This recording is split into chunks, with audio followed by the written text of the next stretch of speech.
7.2 Persistence of memory. Title: Persistence of memory. Medium எதை வச்சு வரைஞ்சிருக்காங்கனாக்கா கேன்வாஸில் oil போட்டு வரைஞ்சிருக்காங்க. டேட்டு 1931 அந்த வருஷத்தில் வரைஞ்சது. சைஸு 9.5 inch into 13 inch இந்த சைஸில் தான் அது வரைஞ்சாங்க. ஆர்டிஸ்ட் யாருனாக்கா சால்வடார் டாலிங்கிறவர் தான் ஆர்டிஸ்ட்டு. இது எங்கே வச்சுருக்காங்கனாக்கா நியூயார்க்குங்கள மியூசியம் ஆஃப் மாடர்ன் ஆர்ட்டுங்கிற இடத்துல மியூசியத்தில் வச்சுருக்காங்க. ஓகே, இதோட டிஸ்கிரிப்ஷன்ஸ் பார்ப்போம். General descriptions. சால்வடார் டெய்லி இவர் தான் அந்த artist. Is most famous for surrealist painter. He was a Spanish painter, filmmaker and writer. He adopted highly realistic techniques. He continued with his practice of drawing, which he had mastered in his youth while studying. After a brief period of experimenting with form, he used his drawings to depict the world of observed, unusual and strange elements.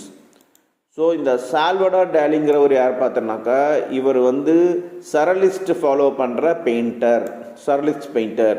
இவர் ஒரு Spanish நாட்டை சேர்ந்த ஒரு painter. இவர் painter மட்டும் இல்லாமல் movie, அதாவது film make பண்ணிகிட்டு இருந்தார். அது இல்லாமல் இவர் ஒரு ரைட்டர். இவர் பார்த்தீங்கன்னாக்கா ஃபுல் அண்ட் ஃபுல் இவரோட ஆர்டிஸ்டில் ட்ராயிங்கில் ஆர்ட்டில் பார்த்தீங்கன்னாக்கா ரியலிஸ்டிக் டெக்னிக் தான் யூஸ் பண்ணிட்டு இருந்தார்.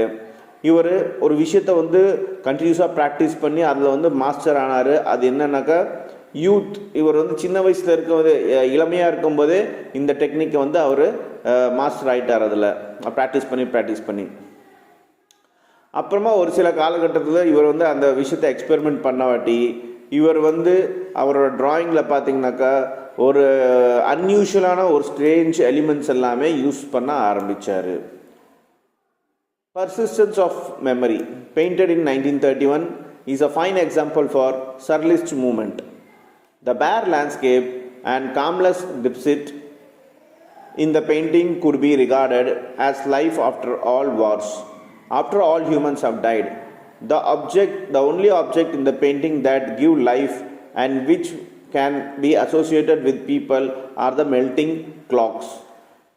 In his painting, the melting clocks look very realistic and create a sense of disturbed mind. While we all see in most of his paintings, Dali's own style was academic and precise by his subject matter was from his dream or nightmare. The unconventional grouping of objects